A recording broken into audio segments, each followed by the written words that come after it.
কে গো দিদি, কোথায় যাচ্ছ তুমি? কোথায় আর যাব, বাজারের দিকে যাচ্ছি। কিছু মাছ পেয়েছি, ওগুলো বিক্রি করব। আজকে তো দেখছি ভালোই ইলিশ মাছ পেয়েছো, নদীর চাঁদ মানে তাজা ইলিশ বুঝি? হ্যাঁ। আমি তো নদীতে মাছ ধরি, তাজা ইলিশ ছাড়া তো কখনো বিক্রি করি না। নদীর একদম তাজা ইলিশ। আপনি নেবেন নাকি বাবু? আমি তো বাজারে যাচ্ছিলাম ইলিশ মাছ কিনবার জন্য, তুমি যদি এগুলো আমার কাছে বিক্রি করো তাহলে আমার আর কষ্ট করে বাজারে যেতে হবে না। আপনি নিলে তো আমার জন্যই ভালো হয়। আমারও আর কষ্ট করে বাজারে যেতে হবে না। ভালো দাম দিয়ে নিয়ে যান, ভালো মাছ। আমি কি কখনো দাম নিয়ে তোমার সাথে বেশি ধরাধরি করেছি? সব সময় তোমাদের জিতিয়েছি। সেটা বাবু মিথ্যে কথা বলতে পারবো না। আপনি সব সময় আমাদের ভালো দাম দিয়েছেন। নিন, মাছগুলো নিয়ে নিন। মাছগুলো বেশ টাটকা বাবু। আপনি যা ভালো লাগে টাকা দেন। এ কি ঠাকুমা, তুমি এত তাড়াতাড়ি চলে আসলে কিভাবে? এত তাড়াতাড়ি তোমার তো বাজারে পৌঁছানোরই কথা না, তার উপর আবার মাছ বিক্রি করে চলে এসেছো। আরে, আজকে আর কষ্ট করে বাজারে যেতে হয়নি। পথেই নিতাই বাবুর সাথে দেখা, তার কাছে মাছ বিক্রি করে দিয়েছি। টাকা নিলে? বাবু কেমন দাম দিল? বাজারের তুলনায় ভালো দাম দিয়েছে নাকি ঠকিয়েছে তোমাকে? আরে না না, নিতাই বাবু তো অনেক ভালো মানুষ। সব সময় টাকা দিয়েই তিনি মাছ কেনেন। দরকার হলে বেশি পয়সা দেয়, কখনো ঠকায় না। তাহলে তো ভালোই হলো, কষ্ট করে তোমাকে আর বাজারে যেতে হলো না। হ্যাঁ, আপাতত কষ্টটা একটু কমেছে। যাই হোক, চল ঘরে চল, প্রচণ্ড ক্ষুধা পেয়েছে। তোমার শরীর থেকে মাছের গন্ধ বের হচ্ছে, তুমি একটু হাত মুখ ধুয়ে এসো, আমি তোমাকে খাবার দিচ্ছি। ওখানে একটা মানুষ পড়ে আছে মনে হচ্ছে, যাই তো সামনে এগিয়ে দেখি তো। এ কি, আপনার কি হয়েছে? আপনি এভাবে নদীর ঘাটে পড়ে আছেন কেন? আমার সব কিছু শেষ হয়ে গেছে। ঝড়ে আমার নৌকাটা ভেঙে তলিয়ে গেছে। কোনোভাবে সাঁতরে কুলে উঠতে পেরেছি। কি বলেন? আপনার সাথে আর কোনো লোক ছিল না? এত বৃদ্ধ বয়সে আপনি একাই মাছ ধরেন নাকি? আমার চার কুলে কেউ নেই, শুধু একটা নাতনি আছে। ওকে তো আর মাছ ধরতে আনতে পারি না, একা একা মাছ ধরি। হঠাৎ করে ঝড় উঠলো, নৌকাটা আমার উল্টে গেল। এতগুলো মাছ পেলাম, সব নদীর জলে ভেসে গেছে। আপনি তো এখনো বেঁচে আছেন, সেটাই তো অনেক। চলুন, আপনাকে আমি বাড়ি পৌঁছে দিই। আপনার যা অবস্থা, বাড়ি তো যেতে পারবেন না। বাড়িতে কেউ নেই? আপনার নাতনি আছে নাকি? কই দেখতে পাচ্ছি না তো। পূজা, পূজা, কোথায় গেলি পূজা? পূজা মনে হচ্ছে বাড়িতে নেই, কোনো কাজে হয়তো কোথাও গিয়েছে। তোমাকে যে কি বলে ধন্যবাদ দেব বাবা, তুমি সাহায্য না করলে আজকে হয়তো আমি মরেই যেতাম। যাই হোক, সেটা কোনো সমস্যা নাই। আপনার বয়স হয়েছে, এখন একটু বিশ্রাম করুন। ভারী কাজ আপনাকে দিয়ে হবে না। কিছুই করার নেই বাবা, বাধ্য হয়েই করতে হয়। তুমি একটু বসো বাবা, আমার নাতনি এসে তোমাকে নাস্তা দেবে। আরে না না, নাস্তার কোনো প্রয়োজন নেই। আমার অনেক কাজ আছে, আপনি বিশ্রাম নিন, আমি যাই। এ কি ঠাকুমা, কি হয়েছে তোমার? তোমার এই অবস্থা কেন? আরে না না, তুই আমাকে নিয়ে কোনো চিন্তা করিস না। আমার কিচ্ছু হয়নি, আমি ঠিক আছি। না না, তোমাকে দেখেই তো মনে হচ্ছে তোমার অবস্থা খারাপ, তার উপরে পুরো শরীর ভেজা। কি হয়েছে আমাকে বলো তো। আমি ঠিক আছি রে, কিন্তু আমাদের ভাগ্য বড় খারাপ। হঠাৎ নদীতে বড় ঢেউ উঠলো, অনেকগুলো মাছ পেয়েছিলাম। নৌকা, মাছ সব কিছুই ডুবে গেছে। তুমি যে বেঁচে ফিরেছো এটাই তো অনেক। তুমি কিনা নৌকা আর মাছের চিন্তা করছো?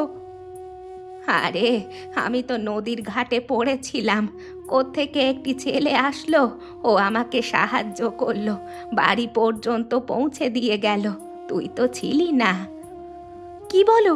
কে আবার তোমাকে বাড়িতে পর্যন্ত পৌঁছে দিয়ে গেল? সেই ছেলেটাকে যে একটা ধন্যবাদ জানাবো তাও তো পারলাম না। বাড়িতে না থাকলে কিভাবে জানবি? কোথায় গিয়েছিলি শুনি? আমি তো একটু পাশের বাড়িতে গিয়েছিলাম, এমন কাণ্ড হবে সেটা তো আর আমি জানতাম না। যা হওয়ার হয়েছে, কি যে করব সেটা নিয়েই ভাবছি। নৌকা না থাকলে তো না খেয়ে অবস্থা আরো খারাপ হবে আমাদের। তা পরে দেখা যাবে, নিতাই বাবুর থেকে টাকা ধার চাইলে নতুন নৌকা গড়ানো যাবে। আপাতত তুমি ঘরে চলো। আরে বুড়ি যে হঠাৎ করে আমার বাড়িতে, আজকে আমার তো মাছ লাগবে না। ওদিন যে মাছ দিয়েছো সেগুলো এখনো আছে। আজকে আপনাকে মাছ দিতে আসিনি বাবু, বড় বিপদে পড়ে আপনার কাছে এসেছি। বিপদ? কি বিপদে পড়েছো বলো তো শুনি। গতকাল নদীতে গিয়েছিলাম নৌকা নিয়ে, হঠাৎ করে এত জোরে ঢেউ উঠল, নৌকা এবং মাছ দুটোই ভাসিয়ে নিয়ে গেছে। আপনি তো ভালো করেই জানেন বাবু, মাছ ধরে আমাদের সংসারটা চলে। নৌকা না থাকলে তো মাছ ধরতে পারবো না। এখন আমি তোমাদের কিভাবে সাহায্য করতে পারি বলো তো? আমার কাছে তো কোনো নৌকা নেই। আপনার কাছে নৌকা নেই সে আমি ভালো করেই জানি বাবু। আমরা এসেছি আপনার থেকে টাকা ধার নেওয়ার জন্য। আপনি যদি কিছু টাকা ধার দিতেন। ধার তো দিতেই পারি, কিন্তু সময় মতো পরিশোধ করতে পারবে তো? কিভাবে পরিশোধ করবে বলো তো? আপনি এত চিন্তা করছেন কেন বাবু? আমি মাছ ধরে না হয় টাকা পরিশোধ করে দেব, আর দরকারে আপনাকে আমি মাছ বাবদ টাকা পরিশোধ করব। কথাটা খারাপ বলনি। আমার তো সব সময় ইলিশ মাছের দরকার হয়। আচ্ছা দাঁড়াও, টাকা দিচ্ছি। অমিত, অমিত, এদিকে আসো তো একটু। জি নিতাই বাবু, বলুন।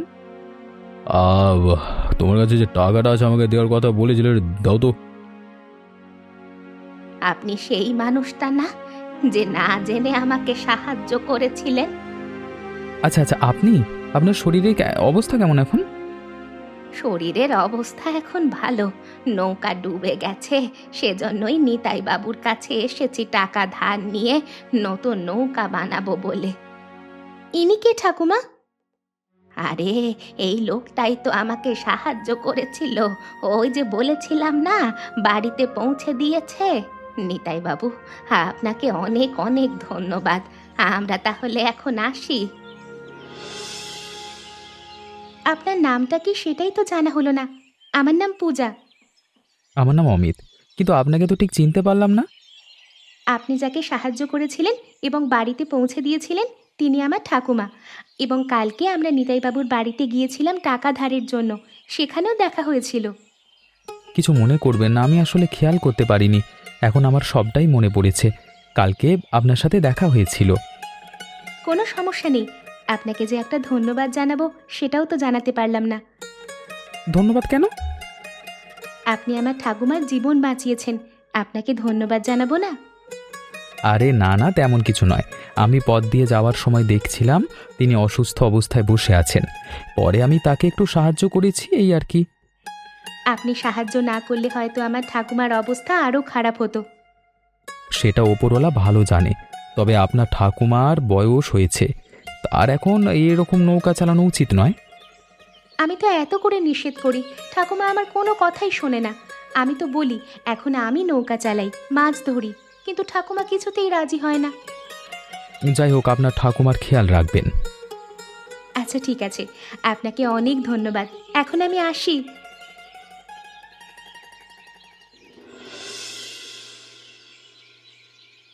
এই যে বুড়িমা, কোথায় যাচ্ছেন? এদিকে আসেন। এই যে এদিকে এদিকে এদিকে ডাকছি, এদিকে শুনে যান। আমাকে ডাকছে নাকি? যাই তো, একটু এগিয়ে দেখি। ও, তুমি সেই লোকটা না? তা এখানে দাঁড়িয়ে আমাকে ডাকছো কেন? আপনি নৌকা নিয়ে কোথায় যাচ্ছেন এই সকালবেলায়? সেই জন্যই তো ডাকলাম। আপনার শরীর কেমন এখন? আমার শরীর এখন ভালো, কোথায় আর যাব, নদীতে মাছ ধরতে যাচ্ছি। আমি তো শহরে থাকি, কখনো মাছ ধরা ওভাবে দেখতে পারিনি। আপনি যদি আমাকে সাথে নিয়ে যান তাহলে আপনার সাথে যেতে চাই নৌকায়। আচ্ছা ঠিক আছে, সমস্যা নেই, উঠে আসো। তা নদীতে মাছ কেমন পাওয়া যায়, ভালো পাওয়া যায়? এখন তো বর্ষার সময়, ভালোই মাছ পাওয়া যায়। তবে নৌকাটা ভেঙে আমার একদম লোকসান হলো। নতুন নৌকা গড়াতে ধার করেছি। তাতে সমস্যা নেই, আপনারা মাত্র দুজন মানুষ, ভালো মাছ পেলে বিক্রি করে টাকা দিয়ে দিতে পারবেন। তা তো ঠিক আছে, কিন্তু নাতনিটাও বড় হয়েছে, তাকেও তো ভালো ছেলে দেখে বিয়ে দিতে হবে। সব কিছু নিয়েই চিন্তার মধ্যে আছি। ওর একটা কুল হলে আমারও শান্তি। তা কত টাকার মাছ বিক্রি করলে? নিতাই বাবুর টাকা কিছু দিলে? নিতাই বাবুকে মাছ দিতে চেয়েছিলাম, কিন্তু তার তো মাছ আছে। পরে মাছ বিক্রি করে কিছু টাকা পরিশোধ করে এসেছি। আরও কিছু টাকা পাবে। তার তো আর প্রতিদিন মাছ লাগবে না, এত মাছ কি করে খাবে?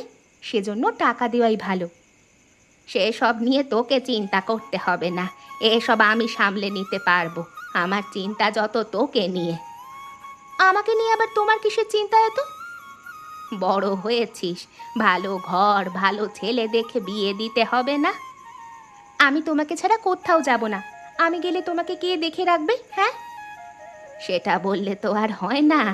তবে আমার তোর জন্য একটা ছেলে পছন্দ হয়েছে এবার। আবার কোন ছেলেকে পছন্দ করলে আমার জন্য, বলো তো শুনি। আরে আরে ওই ছেলেটা শহর থেকে এসেছে, আমাকে সাহায্য করেছে, নাম অমিত। কথা বলে জানলাম তার তিন কুলে কেউ নেই, শহরে থাকে, ব্যবসায়িক কাজে নিতাই বাবুর বাড়িতে এসেছে। শহর থেকে একটা ছেলে আসলো, অমনি তার পিছনে পড়ে গেলে, তাই না? বলা হয়ে গেছে নাকি আমার বিয়ের কথা তার সাথে? আরে না না, আমি তো একটু খোঁজ খবর নিচ্ছিলাম। তুই আমাকে এত পাগল ভাবিস না। আমার বিয়ে নিয়ে তোমাকে এত চিন্তা করতে হবে না। বিয়ের কথাবার্তা আমার ভালো লাগে না। চুপ থাকো তো তুমি। নিতাই বাবুর অবস্থা তো ভালো দেখতে পাচ্ছি না, মনে হচ্ছে হাসপাতালে নিতে হবে। কিন্তু এই ঝড় বৃষ্টির মধ্যে তাকে কিভাবে হাসপাতালে নেব? কিভাবে নেব সেটা চিন্তা করলে হবে না, নিতে হবে, না হলে তো তার অবস্থা আরও খারাপ হবে। পেটে প্রচণ্ড ব্যথা করছে, আমি আর সহ্য করতে পারছি না। আমাকে দয়া করে একটু ডাক্তারের কাছে নিয়ে চলো তোমরা। না না, আর বসে থাকা উচিত হবে না। তুমি এক্ষুনি ভ্যান ঠিক করো রতন, এখনই আমরা নিতাই বাবুকে হাসপাতালে নিয়ে যাব। এ কি, রাস্তার মধ্যে তো বিশাল বড় গাছ পড়ে আছে, সামনে তো আর ভ্যান নিয়ে যাওয়া যাবে না, এখন কি হবে? অন্য কোন উপায় ভাবতে হবে। অন্য আর কোন উপায় আছে? আরেকটা উপায় আছে নদী পথে যাওয়ার, কিন্তু সেজন্য নৌকার দরকার। চলো চলো, নৌকা আছে কোথায়, সেখানে চলো। বুড়িমার বাড়িতে নৌকা আছে, কিন্তু আমরা তো বইতে পারি না, তাকে সঙ্গে যেতে হবে। এই রাতে তিনি কি যেতে পারবেন? আগে সেখানে চলো, নিতাই বাবুকে নিয়ে তারপর দেখা যাবে। ঘরে কেউ আছেন? খুবই বিপদে পড়ে এসেছি, ঘরে কেউ আছেন? এ কি, এত রাতে আপনি এখানে? বড় বিপদে পড়ে এসেছি। নিতাইবাবু অসুস্থ হওয়ায় ভ্যান নিয়ে যাচ্ছিলাম হাসপাতালে। রাস্তার মধ্যে বড় গাছ পড়ে আছে, ভ্যান নিয়ে কোনোভাবেই যাওয়া সম্ভব হচ্ছে না।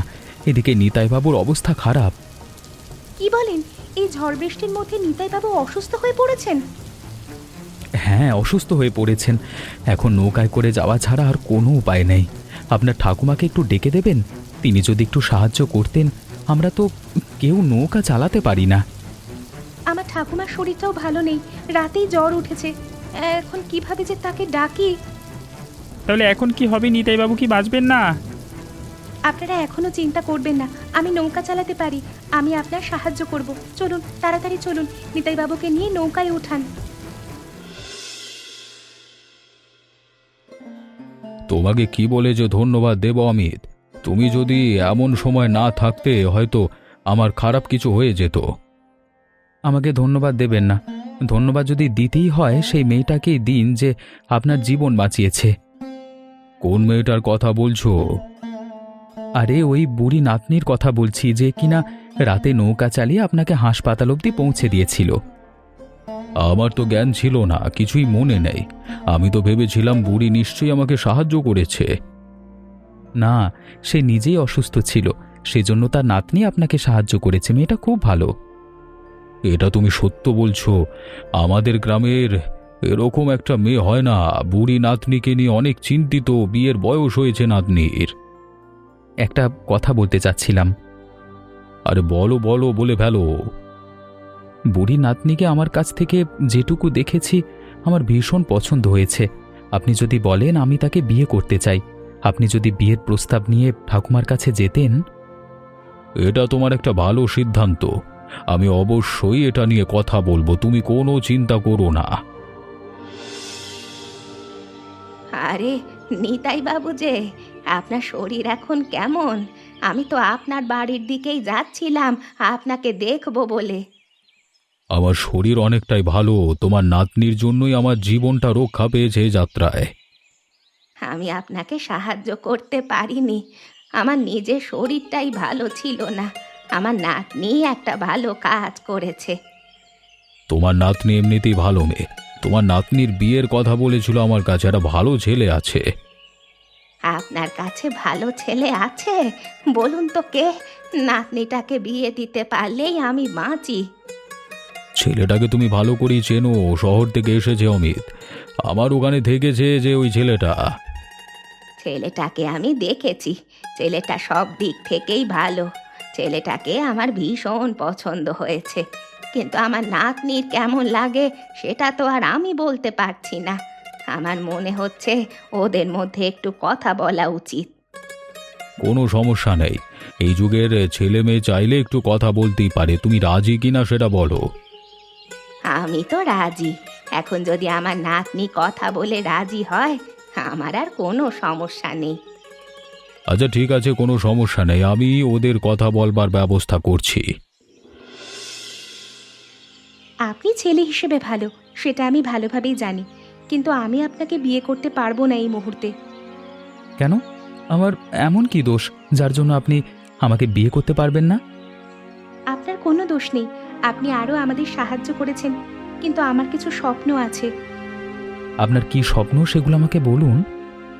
আমার ঠাকুমার বয়স হয়েছে, এ বয়সে আমি চাই না তিনি আর নৌকা চালাক। আমি চাই ঠাকুমা যে কোনো একটা ব্যবসা করুক এবং আমি তাকে সাহায্য করি। আমি যদি এখান থেকে চলে যাই, তাকে দেখার মতো আর কেউ থাকবে না। আপনার ঠাকুমা কি ব্যবসা করবে, কি ভালো জানেন তিনি? ঠাকুমা ইলিশ পাতুরি খুবই ভালো রান্না করতে পারে, আমি তাকে একটা দোকান করে দেব, তারপর আমি নিজেকে নিয়ে ভাববো। আপাতত দুঃখিত, আমি আপনাকে বিয়ে করতে পারছি না, কিছু মনে করবেন না। ঠাকুমা, এই দোকানটা এখন থেকে আপনাদের। আপনি নাকি খুব ভালো ইলিশ পাতুরি রান্না করতে পারেন। এখন থেকে আপনাদের নদীতে মাছ ধরতে হবে না, আপনি এখানে ইলিশ পাতুরি বিক্রি করবেন। কি বলো? তাহলে আমার নৌকার কি হবে? আর আমি ইলিশ মাছ পাবো কোত্থেকে? সেসব নিয়ে আপনার চিন্তা করতে হবে না, আমি আলাদা লোক রেখে দিচ্ছি। তারা এখন থেকে আপনার নৌকা চালাবে এবং আপনার রান্নার জন্য যে ইলিশ মাছ ধরা দরকার সেগুলো যোগান দেবে। তুমি তুমি আমাদের জন্য এত কিছু করতে গেলে কেন? আপনার নাতনি তো আমাকে বিয়ে করতে চাচ্ছে না এসব কারণে। সে হয়তো ভেবেছে তাকে বিয়ে করে আমি শহরে নিয়ে যাব, আপনি এখানে পড়ে থাকবেন, কিন্তু আমার উদ্দেশ্য সেটা নয়। আপনাদের স্বপ্ন পূরণের জন্য দরকার হলে আমি এখন থেকে গ্রামে থাকব, আপনাদের এই দোকানে সাহায্য করব। কিরে পূজা, তুই কি এসব শর্ত দিয়েছিস নাকি? না না ঠাকুমা, আমি তো কোনো শর্ত দিইনি, আমি তো শুধু বলেছিলাম এখন বিয়ে করতে আমি চাই না। আপনার সিদ্ধান্ত কি? এখনো কি আপনার বিয়েতে কোনো দ্বিমত আছে নাকি? আপনি হয়তো আমাকে ভুল ভাবছেন, আমি আমার ঠাকুমার জন্যই বিয়েটা করতে চাইনি, আপনাকে যে আমার পছন্দ নয় এমনটা নয়। তাহলে আর কি, যখন পছন্দ তখন বিয়ের সব জোগাড় আমি করি।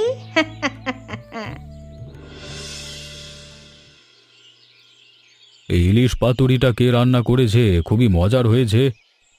কে আর রান্না করবে? আমি আর আমার নাতনি দুজনে মিলেই রান্না করেছি। আমরা নতুন দোকান দিয়েছি, গ্রামবাসী তো সেটা জানে, আপনি জানেন না বাবু? আমি তো এখনো তোমাদের দোকানে যেতে পারিনি, বিয়ের দাওয়াতে এসে যে দোকানের খাবার খেতে পারবো সেটা বুঝতে পারিনি। যেহেতু আপনার কাছে ভালো লেগেছে, এরপর অবশ্যই দোকানে যেতেই বাধ্য হবেন। এত সুস্বাদু খাবার রান্না করলে দোকানে যেতে তো হবেই, তখন তো পয়সা দিয়ে খেতে হবে। এখন তো বিনা পয়সায় খাচ্ছি। দাও দাও দাও, আমাকে আর এক টুকরো ইলিশ পাতুরি দাও তো। আরে বুড়িমা, কি গো, আজকে একটু মনটা খারাপ মনে হচ্ছে তোমার? মন তো একটু খারাপ হবে, নাতনির বিয়ে। ওরে বাবা, তোমার নাতনিকে কেউ তো আর অন্য কোথাও নিয়ে যাচ্ছে না, একসাথেই তো থাকছো, আবার এত মন খারাপ? এত কিছু করলাম, এখনো যদি মন খারাপ করে থাকো ঠাকুমা, তাহলে কি মানে কি হবে নাকি, কি বলো তো? খুব কষ্ট করে নাতনিটাকে বড় করেছি, আজ একটু নিশ্চিন্ত হলাম। এরপর আমার আর চাওয়া পাওয়ার কিচ্ছু নেই। তাহলে আর শুধু শুধু মন খারাপ করো না, আমাদেরকে সবাইকে মন খুশি করে খাওয়াও, বুঝলে? হ্যাঁ